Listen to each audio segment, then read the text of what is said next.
Alright guys, finally, after 2 weeks of not having any Passerine videos up, or at least I think it's been 2 weeks, somewhere around there. Well, sometime around the 2 weeks since we had the last Passerine video up, we are finally here with Passerine Chapter 5, 52 minutes, so I hope you guys have some spare time to sit here and go back through Passerine Chapter 5, because, pretty positive all of you have already read it, and you're just here to see my reaction to it. So, anyway though, this is going to be a weird chapter because we don't have Tommy anymore. He died in the last chapter, which almost freaking got me, but I managed to literally go through it without shedding a single tear, but boy was I close after I finished that recording.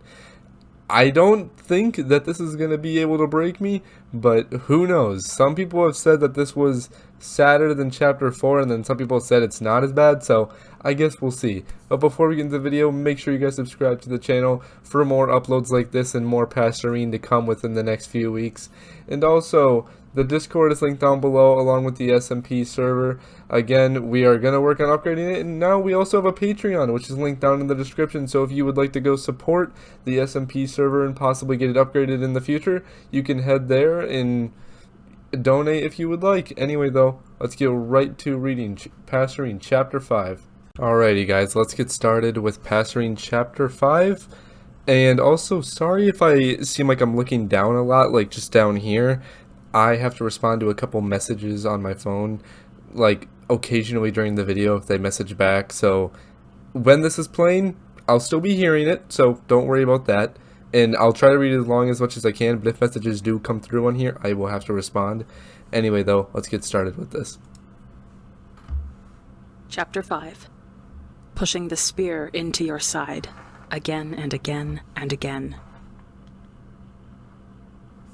He first held Tommy in a sunlit room.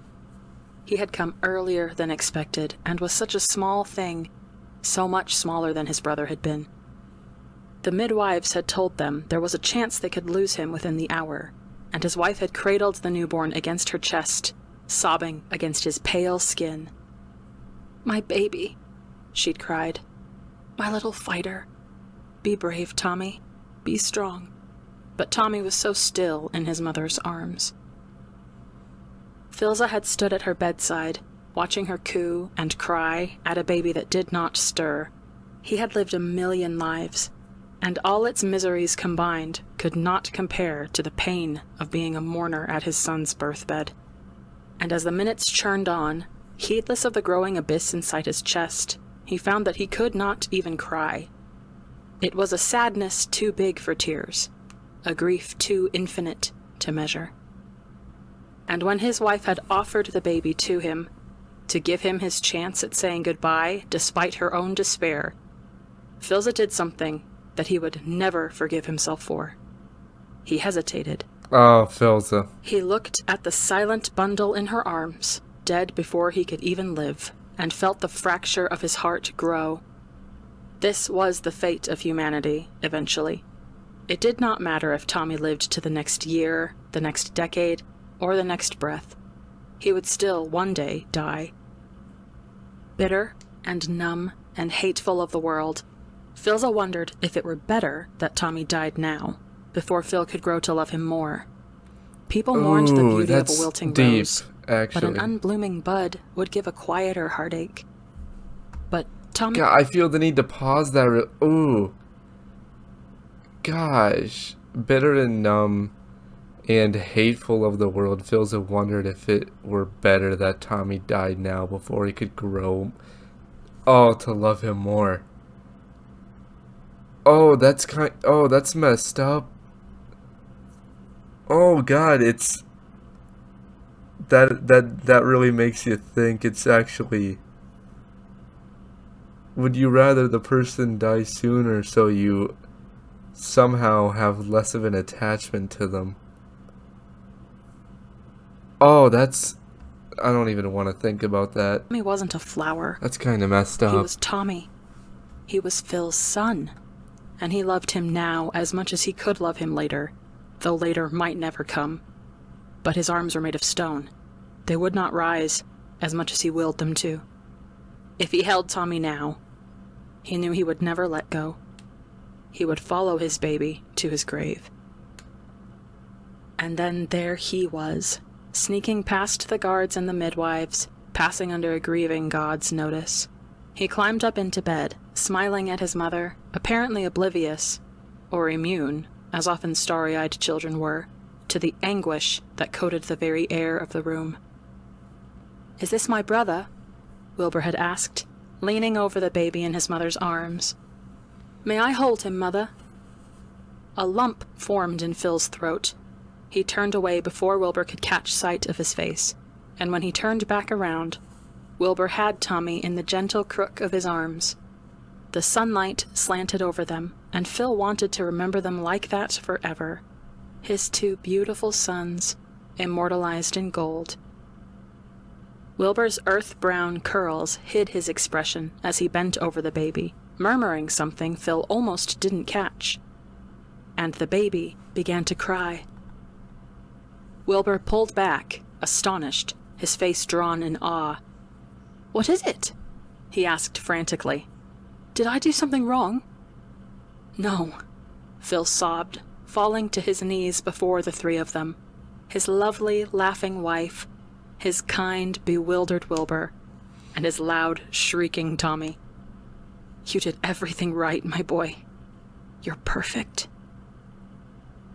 Now Wilbur held his brother, a baby no longer, but still so small, to his chest as they walked through the quiet, empty camp.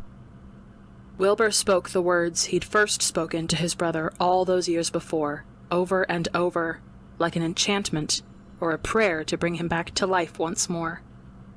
"I will love you forever. I will love you forever. I will love you forever." But this time, Tommy did not wake up. God, and that Philza is sad. was still made of stone. He walked the ruins alone. Night had fallen, but the moon and stars were hidden by heavy clouds, cloaking the earth in darkness. The sky itself was in mourning. Tubbo moved through the gloom, the torch in his hand creating shadows that seemed to reach out towards him like helpless ghosts. He stepped mindlessly over the rubble, his feet meeting dirt and stone, and sometimes the flesh of a fallen comrade, or an enemy, but did that matter any more? That had not been as lucky as him. His ears were still ringing from the explosion, and his bones felt like a house of cards, one whisper away from collapsing. But he was alive. He was alive, when all the others were not. When the dust had settled and the survivors had come crawling out of the wreckage, Tubbo had counted. They had been warned, of course. They had heard the king's signal and ran as fast as they could, but not all of them were fast enough. The royal army had left the capital city with 20,000 soldiers. In the end, only 800 remained. Ooh. Not all of them had been lost to the explosion. Most had already been dead by the time the mountains fell, slain by enemies and their cavalry. But the smell of sulfur still hung in the air like an accusation, following Tubbo as he made his rounds. He was meant to be looking for other survivors, but Tubbo had come to know a thing or two about lost causes. He could walk this valley for days, and all he'd find were the broken remains of two armies. A mass grave that would honor no one. In a century, people would walk this land again and see only green hills blooming with blue flowers. The prince was dead. That was what they were saying. Killed in the final moments of the war, its last casualty. A month ago, Tubbo had watched the prince laugh on a balcony, his face lit from within.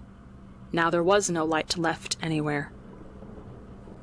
Overhead, the clouds broke open, and the heavens began to weep. It was raining outside. Techno could hear raindrops pounding against the roof of the tent and creeping through the cracks.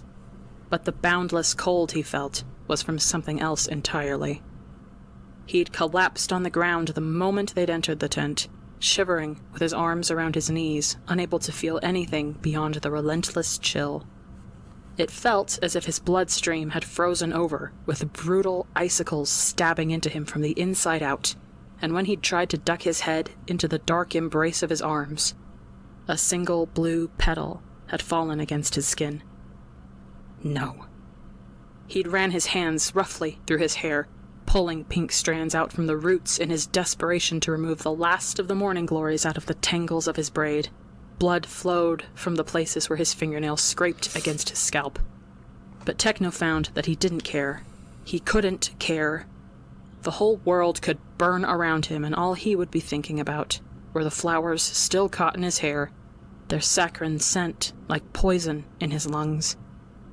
He clutched the flowers in his hands, blood-stained and trembling, and threw them as far across the room as he could, where they landed at the feet of the king. Wilbur sat at the cot where his brother slept, used to sleep in, clutching the broken boy to his chest. He was rocking back and forth, muttering words Techno could not comprehend as he pushed the hair back from Tommy's pale, unmoving face. Dead. He's dead. He's dead. He's dead and gone forever. The voices were That's screaming, kind of messed up voices. clawing at the walls that Techno had set around them and had tried to maintain for years. All for Wilbur. All for Tommy. Now one of them was dead, and the other was dying, there was no doubt about it. Wilbur would not survive this, and neither would Techno. Blood. The voices demanded. Blood for the blood god. I still love that effect. His hands curled with the into voices. fists so tightly that his nails broke the skin of his palm. Blood trickled down his hands, but it would not be enough. He wanted a massacre. He wanted violent vengeance, and there was nothing and no one on the other side of his anger. All their enemies were dead. There was nowhere to go but inward. Techno's knife was still lodged in Tommy's chest, in Tommy's heart. Your fault. The voices began. Blood follows you everywhere you go. Did you think you could outrun it? He thought he had. By gods, for once in his damned life, he thought he'd finally found somewhere safe. Somewhere where no one knew his bloody past or cared to. Somewhere with clear skies and a warm garden where he could pretend to be something he could never be. Mortal. And now it all came crashing down around him. His farce. His naivety. This was the cost of those halcyon days. He should have left the first chance he got. He should never have met them at all. Wilbur. The name scratched his throat. He could barely hear himself speak. He tried again, putting as much strength in his words as there was left in him. Wilbur. Let him go. Out of the corner of his eye, he could see Philza raise his head from his silent seat in the corner. He still had not said a word since his arrival, not even as they marched back to the tent with Tommy's dead body between them.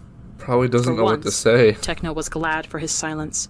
If he heard Philza's voice right now, he might just put his trident through the man's chest. Techno struggled to his feet when it was clear Wilbur was not listening to him. His legs threatened to collapse under his own weight, and he caught himself on the edge of the planning table, where carved wooden soldiers still stood at attention for a war that was already over. It's all over.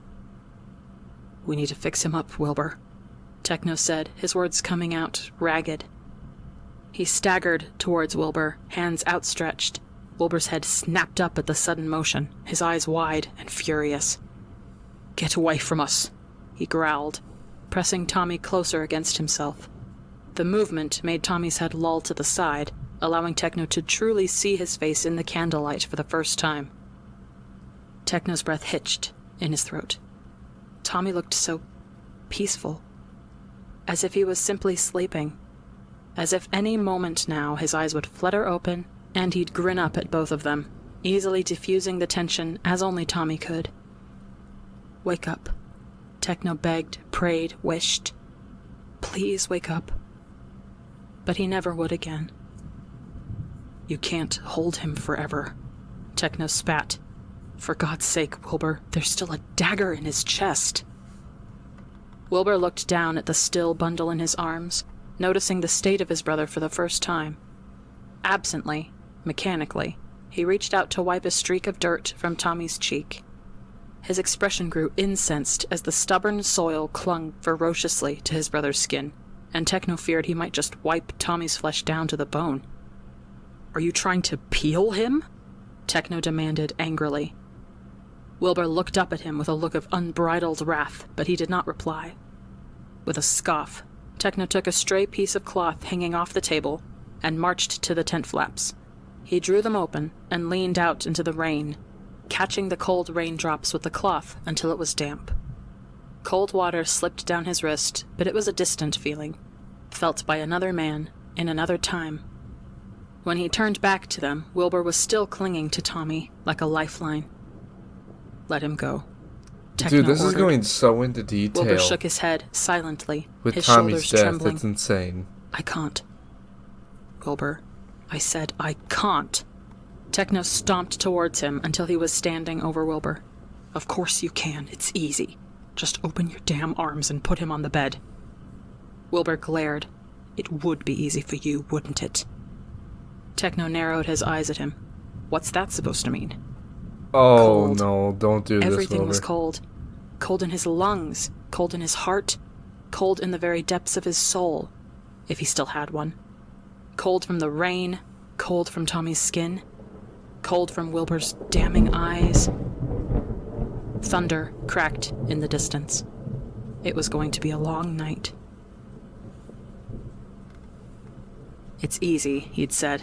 "Just open your damn arms."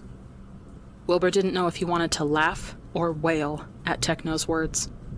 There was nothing easy about anything anymore. Every breath felt like inhaling broken glass. Every thought was a raging shriek. There was blood in his mouth from where he'd bitten the inside of his cheek, just to keep himself from screaming. And by gods did he want to scream. He wanted to tear the whole world apart with his bare hands, burn and salt it, leaving nothing behind, not even one whisper of what once was. It did not deserve even the memory of Tommy. "You heard me," Wilbur hissed at the man standing before him, both of them glowering but not truly seeing each other. "Everything comes easy to you, doesn't it, blood god?" Techno's brows drew together in anger. "You don't get to throw that back in my face. Not tonight. Not after everything I did for you." Wilbur's arms trembled. He looked down at his brother's sleeping face. Sleeping? Sleeping? He isn't sleeping, he's dead. Dead. With a rattling breath, Wilbur traced the curve of Tommy's cheek, stopping where it used to dimple when he smiled. And then Wilbur looked down, at where a knife still jutted out of his chest like a violent reminder. Fresh tears stung his eyes, and he tried desperately to blink them away before they could fall. And still a rebel tear found its way down his face, carving his dirty cheek in half. Death. Such a small word for such a big thing. That's so true, though. Wilbur hadn't even wanted Tommy on the battlefield in the first place. Such a small He had word planned to for leave what it Tommy at does. the castle, where he would be safe behind walls and his own personal army of guards. But Techno, God's damned Techno, had talked him out of it. "Tommy is stronger than you'd like to admit," Techno had said, "and smarter than anyone gives him credit for. And if you leave him behind, you will not only lose an irreplaceable asset, you will also lose your brother's love. Don't stand there and tell me that Tommy will allow you to fight this war without him. What will you do when he inevitably protests? Lock him in his bedroom? Shackle him to the wall? You tried to protect him once before, and look where that got you." And so, Wilbur had taken his brother to the front lines, ordered the tailors to make him a uniform that Wilbur would have killed to never see him wear, and then he'd sent his brother, his baby brother, his Tommy, off to the slaughter. And now he was dead. Dead in the red and blue colors of the family that failed him one last time. "No," the voices hissed. "Not your family." Wilbur met Techno's eyes once more. "This is your fault." And Techno was right, in the end. It was damnably easy for Wilbur to stand, open his arms, and place Tommy down on the cot. Before, his body had moved on its own, but this time, every action was deliberate. Deliberately, he shrugged off his torn and bloody coat and put it over Tommy to keep him warm, if warmth was something dead bodies still felt. Deliberately, he tucked a loose strand of Tommy's hair behind his ear. Deliberately, Wilbur let his brother go. Deliberately, he turned and faced Technoblade. Anger, it seemed, was a stronger emotion than sorrow. Technoblade's eyes were gleaming in the flickering candlelight. He still held a wet cloth in his hand, but he clutched it so fiercely, Wilbur would not be surprised if it was merely shreds by now. "Be very careful," Techno drawled, "of what you're about to say to me, Wilbur. Oh, no. You told me to bring him here." Wilbur flung the accusation like an arrow from a bow, watching it strike its mark. "And you were their target. We're all just collateral f***ing damage for all the shit you've done. The past caught up to you, Technoblade. Why the hell did you have to bring us all down with you?" Oh, God. Thunder crashed around them like vicious war drums, followed by a flash of lightning that bathed everything in a ghastly glow.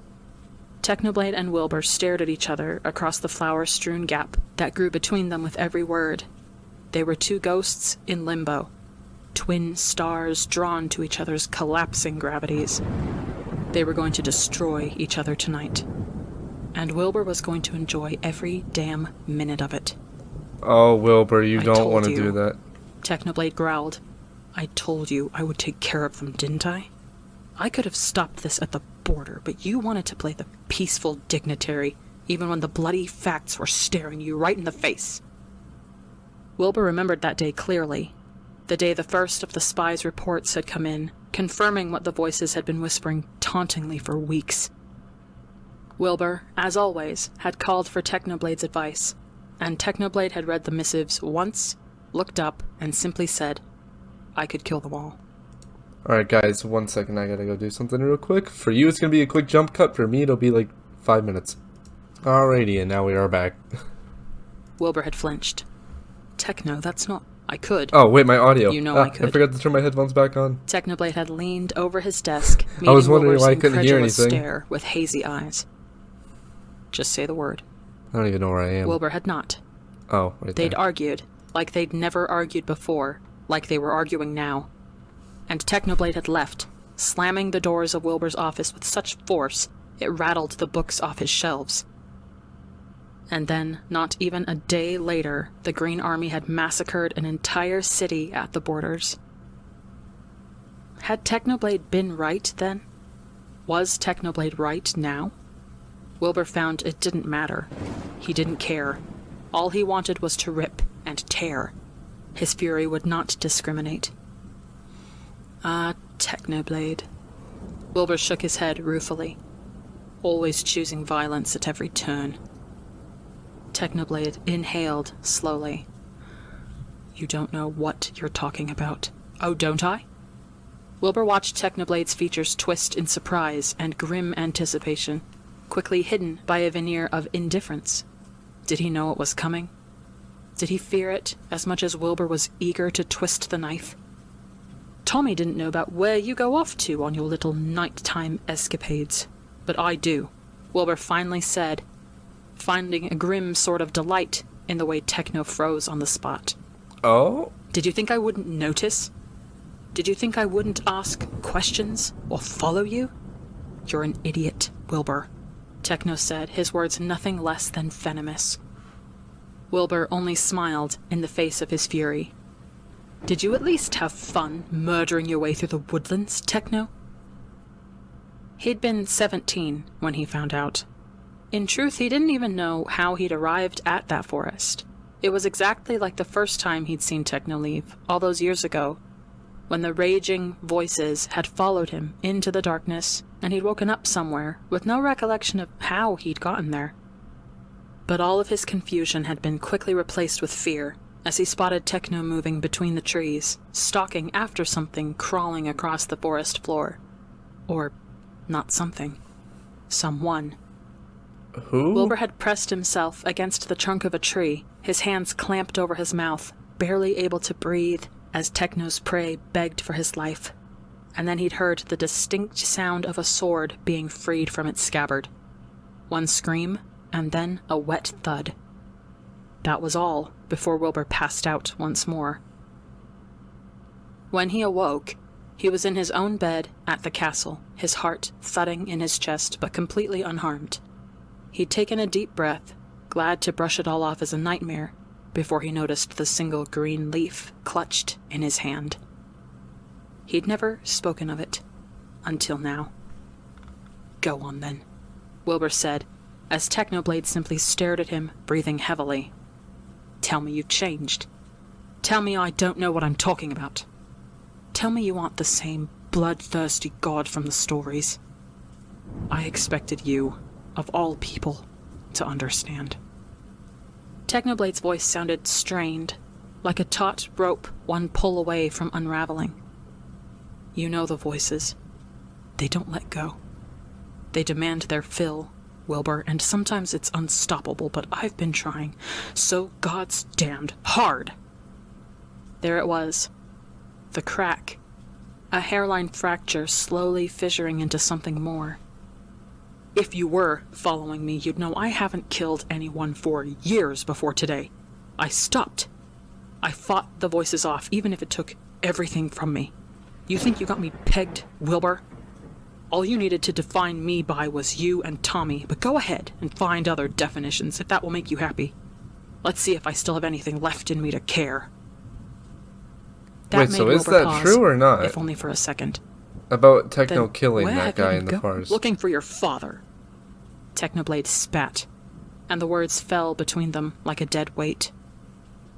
Wilbur turned towards the man in question, but his father had not moved in ages, stuck sitting with his head in his hands, oblivious to the thunderstorm around him. Not one word, not one move.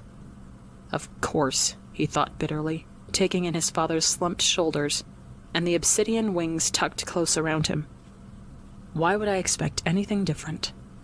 Wilbur wanted to feel angry at him, wanted his vision to go red every time he caught a glimpse of his father's golden hair in his periphery, but he only had his pity. Wilbur had not seen his father in years, but looking at him now, he didn't see the cold, distant king of the past. He only saw a pathetic excuse of a man, someone who'd abandoned his sons, who'd only returned after all the hard decisions had been made, after Wilbur had been forced to make them. He didn't want to spare a single thought more on the laughable sight of his father sitting leagues away from his Tommy's body, not even bothering to meet the eyes of the only son he had left. "That's right," Damn. Techno said roughly, catching Wilbur's attention once more. The blood god stood with his fists clenched at his sides, trembling with fury. Wilbur had never seen his eyes so hateful, not even when he was carving his way through the battlefield. Wilbur reveled in it. "I went out every night for years, ignoring the voices, ignoring everything, to look for your father, to give him back to you, because I saw you. Every meal you missed, every hour you spent studying politics instead of sleeping, every time you felt you were choking, I saw it. I was there for it, and it killed me, so I went off to look for someone to help you. I tried telling you I've changed. I only bite when my family's in danger, but you still see me as some sort of rabid dog. And those people I did kill in the forests, they were criminals, Wilbur." Okay, so he As if did that kill changes someone in anything. the forest. "Tell that to the army you just blew into smithereens. You set those explosives, and you gave the order. So where does that leave us?" For a moment, they simply stood there, staring at each other and catching their breaths. The storm still raged outside, but some bit of it was still living inside Wilbur's chest. This was the end game. Wilbur knew they were standing on a precipice. If one of them jumped now, they were lost to each other forever. And so Wilbur leapt. "Maybe it was better Tommy died before he found out what you are," he said slowly, deliberately. "You must be happy. At least now. He'll never get the chance to know just what sort of monster you truly are." Technoblade moved in a flash. Wilbur had anticipated it, but he still couldn't help a gasp of surprise as Techno barreled into him, sending both of them sprawling on the ground. Wilbur's head cracked against the packed earth, but the sting was a welcome one. Technoblade kneeled over him, his fists curled around the collar of Wilbur's shirt. Wilbur could feel Technoblade's anger radiating from him, like heat from a raging forest fire, but when he looked into his old tutor's eyes, he could only see his own wretched smile reflected back at him. Technoblade pulled one fist back, his entire body trembling. "Go ahead," Wilbur said. "Prove me right." There was a split second where Wilbur thought Technoblade would simply leave, like Wilbur had always known he would eventually. And then his fist collided with Wilbur's face. Ooh. There was a sickening crunch and a lancing pain, and Wilbur knew from the amount of warm blood that dripped down the side of his face that Technoblade had broken his nose. Wilbur leaned back, looking up at Technoblade with wide eyes. Technoblade stared back at him with equal shock, the anger briefly ebbing from his face to reveal a genuine worry. Technoblade began, but Wilbur cut him off with a derisive snort. "That all you got, blood god?" he said, and promptly kicked Technoblade off him. Technoblade went flying and crashed against the cot right behind him. Wilbur's breath caught as he watched the cot tremble and then collapse. "No!" Technoblade reached his arms out, but he wasn't fast enough. Tommy's limp body fell to the floor with a hollow thud. Oh, For a Tommy's moment, body. all was quiet. I actually forgot about that for a There was only the second. distant rumble of thunder, so far away now, as Technoblade and Wilbur simply stared at Tommy's body lying in the dirt before them. Like abandoned refuse, like a toy, once loved, now broken, discarded by a careless toddler's fickle hands. He hated himself for it, but his first instinct was to search the room for his father. He met his father's eyes as the old king slowly rose from his seat, his mouth a thin line of disapproval. "Always disapproval," the voices hissed. "Even now. Especially now." Wilbur wrenched his gaze away from his father's, only to be met with Technoblade's, his pale face a study in grief. "What the hell did we just do?" Technoblade whispered, almost too quiet to be heard over the pounding rain. But Wilbur was already rushing to his feet. Before Technoblade could say another word, Wilbur ran. "Don't." The warning was soft, but brooked no argument. Techno stopped at the edge of the tent, where he'd been readying to chase after Wilbur, turning towards the sound of Philza's voice. Philza had gathered Tommy's body into his arms, but he was looking right at Techno. "He needs his space," Phil continued, his blue eyes almost gray in the dim light. "How would you know?" Techno wanted to say, but his gaze fell and caught on Tommy. What was left of his anger evaporated into mist as he took in the state of his pupil. The blood and mud still on his skin and clothes, the dagger still protruding from his small, unbreathing chest. Bro, just remove Phil the held dagger, the boy though. with infinite gentleness. Tommy's head nestled against the crook of his arm. Tommy's cheek pressed against his chest. Exactly like how one would hold a newborn babe. Techno wondered when the last time Phil had held Tommy like that, if Tommy even allowed him to over the age of 3, and realized it did not really matter. A father's arms never forgot the shape of a child. Not that Techno knew anything about being a father, or being a son. Techno nodded begrudgingly at Philza. "And we need to clean Tommy." Phil looked down at the body in his arms, his expression cloudy. "I suppose we should." They moved quietly, carefully. Techno grabbed the cloth he dropped during his tussle with Wilbur and went to wet it in the rain again, lingering in the cold till that the raindrops wash away the blood on his knuckles. Wilbur's blood. His stomach tightened as blood-stained water dripped from his hands, but in a few moments his hands were clean once more. When he'd turned back to Tommy and Phil, he'd found that Phil had taken the knife from Tommy's chest. There you go, Phil. "Is this yours?" Phil asked bitterly, running his hand over the knife's carved handle. You should know. Techno said, "You gave it to me." Phil looked up in surprise. Techno could only shrug, unsure of where they stood now with each other. "It was a long time ago," Techno said. "You gave me the whole set." During the... Yes. Techno cut him off. During that time. For the first time, Phil seemed to look his age, ancient and weathered by his endless years. Techno could see him remembering it all, their empire of blood and glory, broken only by silent months of warm companionship. It seemed their bodies recalled just as much as their minds did, because they slipped easily into their grim work, side by side, never needing to speak a single word.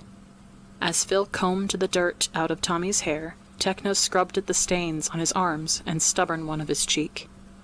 And when Techno's breathing began to slow at the sight of the jagged wound on Tommy's chest, Phil silently worked Tommy out of his torn shirt and into a fresh one that did not bear the scars of the battle. Then they stepped back, surveying their work. Tommy was polished. Tommy was spotless. Tommy was dead. Bro, those Of all the things deadlines that are could have gonna broken get him, me eventually if Techno they didn't don't. understand why it had to be the sight of Tommy actually hate looking those. clean. He'd held it together when they were walking back to camp. He'd held it together when Wilbur pinned him with accusations that simply echoed what the voices had been saying for years. Monster, monster, monster, monster. He'd killed 1,000 men, seen allies eviscerated, and witnessed the fall of kingdoms. He'd seen Philza kneel.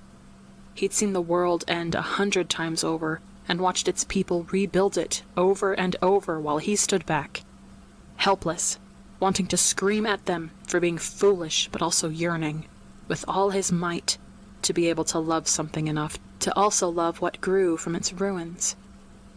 And looking at Tommy's peaceful face was what finally made Technoblade, Emperor of Ice, Blood God, Destroyer of Worlds, cry. He stood over Tommy's body and let the tears fall. He felt himself come undone with grief and guilt, misery and madness, and all at once he understood. He understood the anguish in the war god's eyes. He understood the pain of the widows and orphans he'd left in his wake. He understood the agony of an entire world brought to its knees before a merciless god. And he felt it all. Bro, honest to God though, that's gotta hit Techno so unbelievably hard. No tears for the longest time, never felt pain or anything. And finally someone that he actually cared about, Tommy, dies. That breaks him. It's probably a really good thing actually that it finally broke through to him, because he could have kept just killing for literal decades or centuries and never shed a tear. It's probably a good thing that this happened. A hand closed around his trembling shoulder. Techno. Philza's voice was a distant thing. "We need to talk." Talk? Techno whirled around, shrugging Philza's hand off his shoulder. The other gods simply backed away, giving Techno his space. Techno hated that almost as much as the blank look on Philza's face. "What is there to talk about?" About... Philza swallowed, leaning against the table as if he could not bear his own weight any longer. "About why I left. Your son is dead." The words tasted like ash on his tongue. "His corpse is right in front of you. And you want to talk about yourself?" Philza flinched, but that was the extent of his reaction. "This is important. You have to understand. What is there left for me to understand? It's not over." Philza's eyes bore through him. "The war isn't over." Techno exhaled heavily. "Don't screw with me right now. I'm done. I'm finished." "Would it help?" Philza said slowly. "If I told you the leader of the Green Army, its general, its ruler, whatever, is still out there?" Techno blinked, hot tears still stinging his eyes. What? Philza's lips drew into a thin line, a habit Techno recognized from their Empire days as something Philza did when he was trying not to scream. I left for 1,000 different reasons, Techno. When she died, I just knew. Though the pain of losing her was more than I could bear, I knew something worse would come. And it did come. Sooner than I expected, but it came. He glanced at Tommy, his expression undecipherable. Her death destroyed me, but I knew the day I lost my sons would be the day I destroyed the world. His eyes slid to Techno. You understand that, I think? I do. Technoblade did not want to agree with him on anything, but there was no other explanation for the voices slowly getting louder and louder inside his head. He was beginning to lose himself. He already had, if he'd hurt Wilbur like that. It had only been a few hours. There was no telling what he would do, what he would become, later.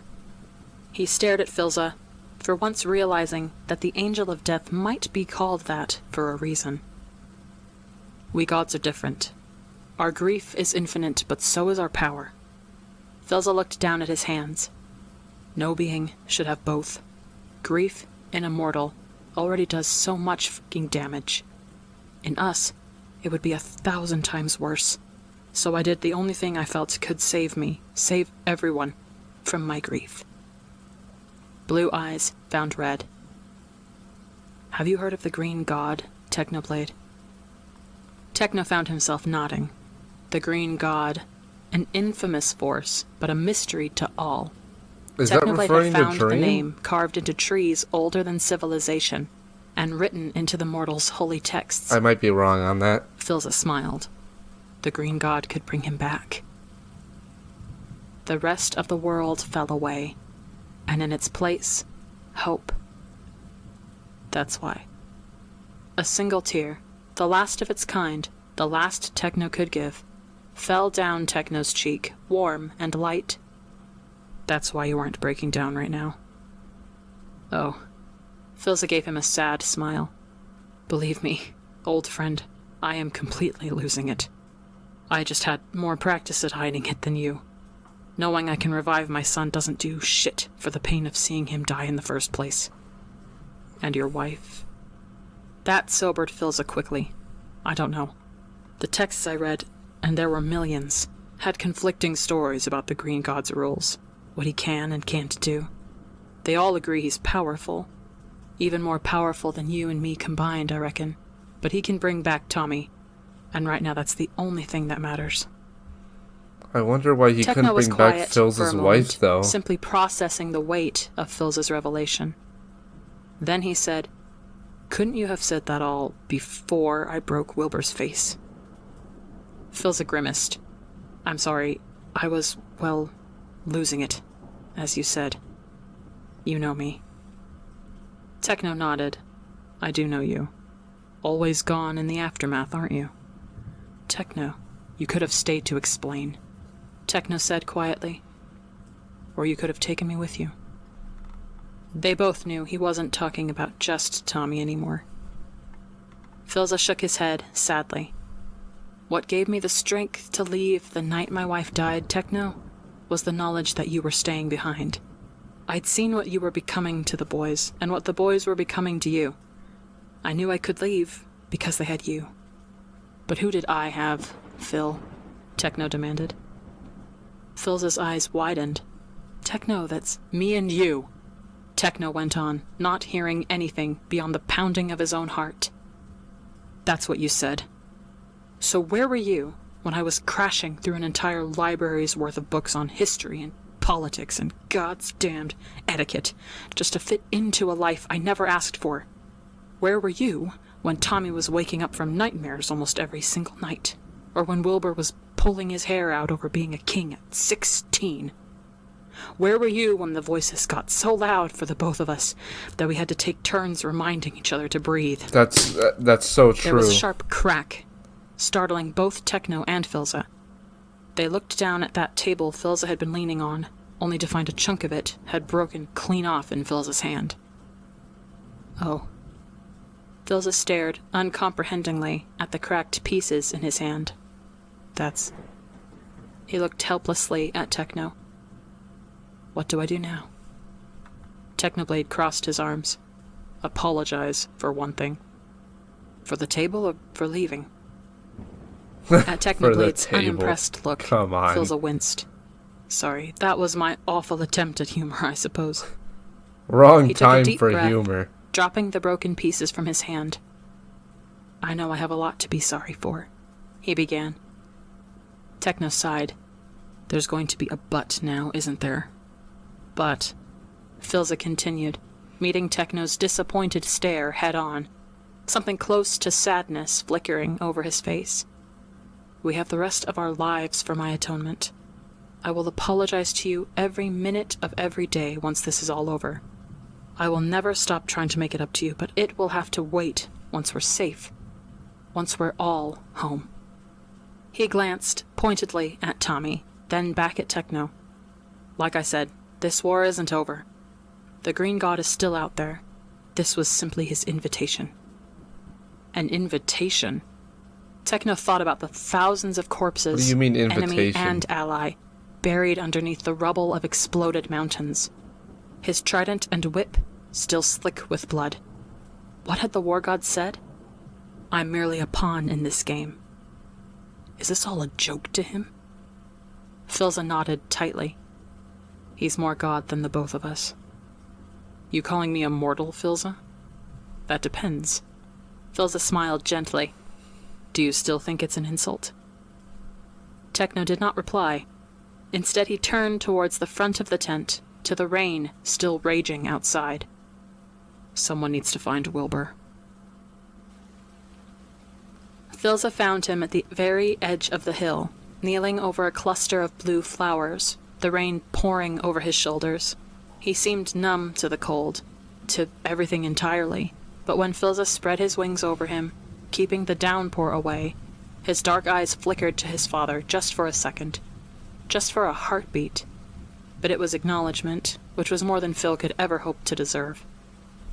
Techno's words echoed in his head, each syllable leaving bleeding wounds that Phil would never show.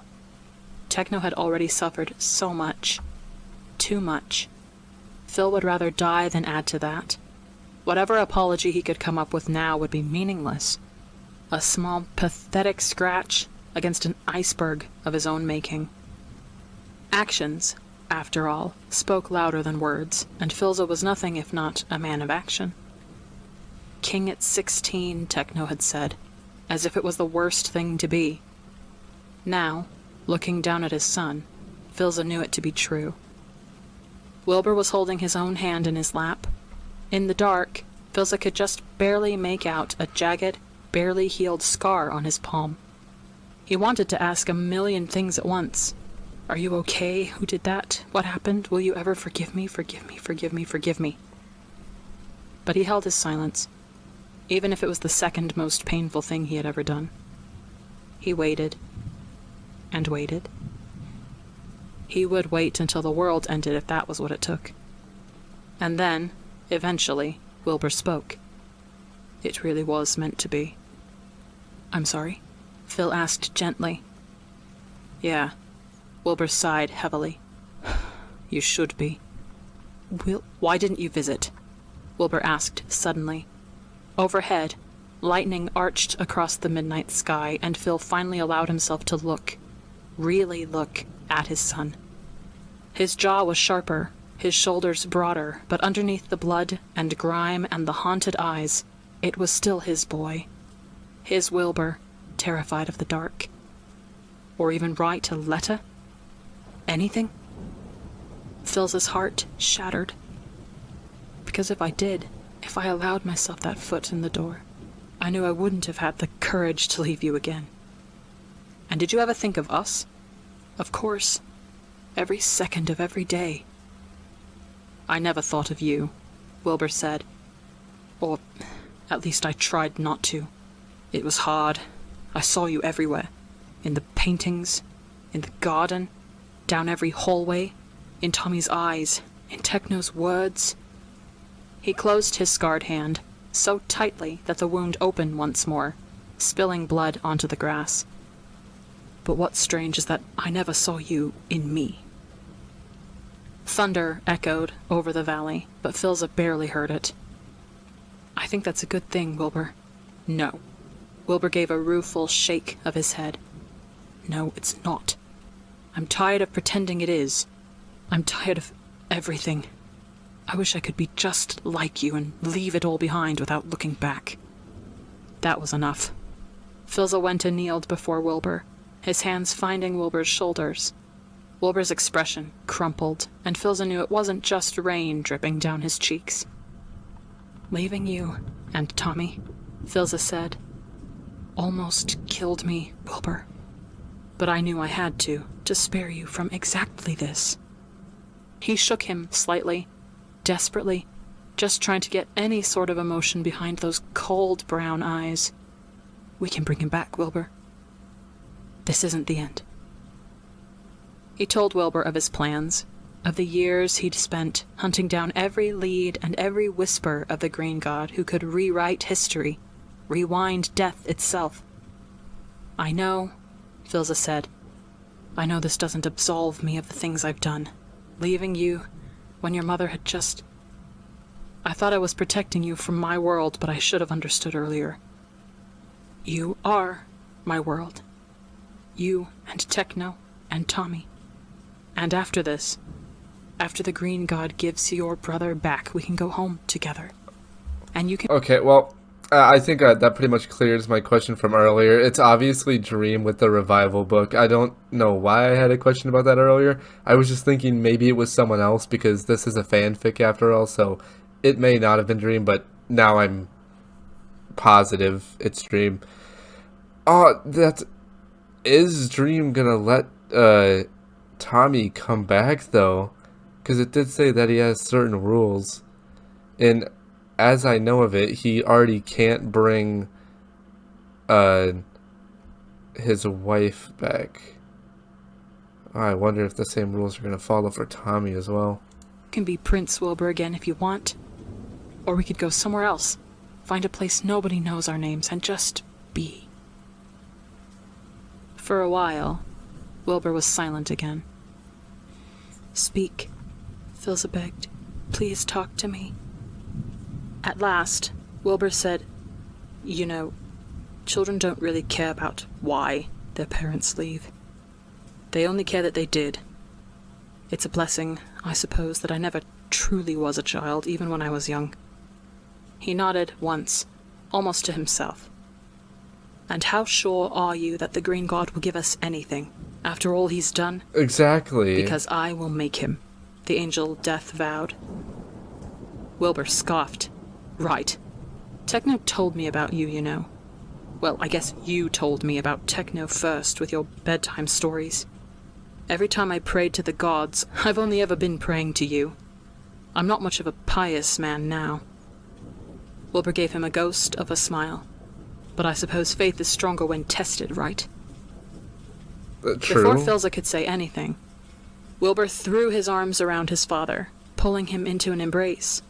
Philza stilled, a frozen, unmoving statue in his son's arms. And then he cracked. He leaned into Wilbur, his own arms going around Wilbur and pulling him close. He still remembered the last time Wilbur had allowed himself to be hugged like this by his father. He was older now, and heavier, but that would never matter. Phil had never forgotten his initial hesitation at holding Tommy. That shame would follow him forever. But after that, he'd promised to hold his sons for as long as they would let him. And he had sworn never to be the first one to let go. Phil had spent 9 years, 10 months, 3 days, and 16 hours away from his eldest son. And now, Dear in God. the rain and in the dark, where nobody could see him cry, he was finally home. Wilbur buried his face in his father's shoulder, clinging on for dear life. This isn't forgiveness, he whispered. I know, Philza whispered back. And you have a hell of a lot more explaining to do. I know. You do. When we get Tommy back, You'll have to bend over backwards to appease him. That boy holds grudges longer than I do. I know, Wilbur. I know. Phil felt Wilbur nod against him. Then that's where we'll start. You better start there. When they returned, Technoblade was waiting at the mouth of their tent, the light behind him making him barely more than a shadow. In his left hand was a roll of bandages ready for Wilbur's nose. Wilbur found himself grinning, a quip already on his tongue, but was silenced as Techno crossed into the rain and wrapped Wilbur in his arms.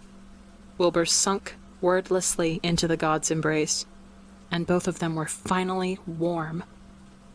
Forgiveness came easily with brothers, after all. The Angel of Death looked on quietly.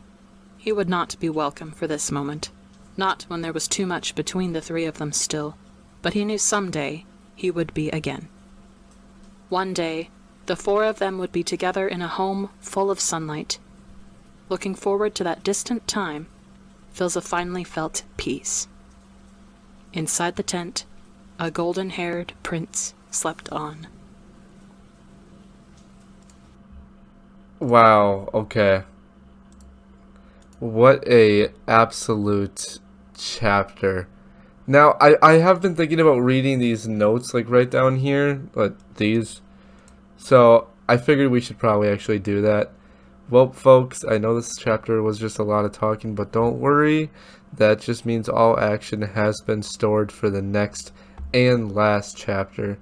A lot of loose ends have been tied, and that means it's no holds barred from here on out. Thank you all so much for your comments. I read them over and over whenever I need to push, and I truly appreciate all of you. That's awesome. Oh my god. Okay, first off, Philza is going to have a lot of explaining. He's going to have a lot of explaining to Wilbur, a lot of explaining to Techno on why he left both of them. He's going to have even more explaining to do to Tommy when Tommy eventually comes back, because from the sound of the chapter, it sounds like he will be back in either Chapter 6 or the last chapter, Chapter 7. Now, for those being only the last two chapters, there are still 4 more videos for us to cover, and Chapter 7s are definitely going to take the longest time, since I have seen how much time they are. They are each like an hour and a half of video. So those are definitely going to take me a bit more time. In Chapter 7 chapters, we may be live streaming them, as both of them together are technically the last chapter of Passerine, but we are not there yet, so do not act like we are ending. We are only starting the sadness, apparently. Now, this chapter really got into Tommy's death, and Techno and Wilbur constantly fighting over what has happened to Tommy.